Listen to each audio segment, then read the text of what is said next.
नमस्कार.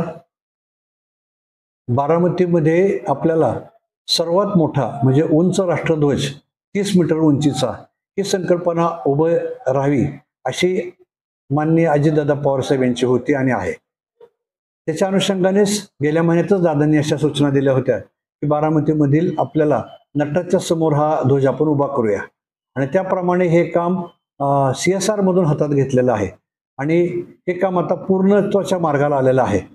तर येत्या 15 ऑगस्टला सकाळी या ज्या राष्ट्रध्वज बसवलेला आहे त्याचं राष्ट्रध्वजाचं ध्वजारोहण सकाळी 10 वाजता राज्यसभेच्या खासदार सौ सुनीताताई पवार यांच्या हस्ते होणार आहे आणि संध्याकाळी 6:30 वाजता या ध्वजाचा लोकार्पण सोहळा राज्याचे उपमुख्यमंत्री आपले लोकप्रतिनिधी माननीय नामदार अजितदादा पवारसाहेब यांच्या हस्ते होणार आहे.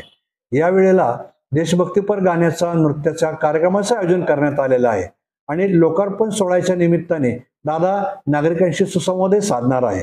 याच्यामध्ये अलीकडच्या तरुण पिढीमध्ये देशभक्तीची भावना वाढीला लागावी, एक देशभक्तीचं ज्वलंत प्रतीक हे बारामतीच्या मुख्य चौकामध्ये असावं व ते आपल्याला प्रेरणादायी सारखं ठरत जावावं हीच यामागची भावना आहे व त्या अनुषंगाने हे बारामतीच्या आता जो सर्वांगीण विकास झालेला आहे त्या विकासामधील हा राष्ट्रध्वज हा महामेरू ठरेल अशी माझी साधारणपणे अपेक्षा आहे.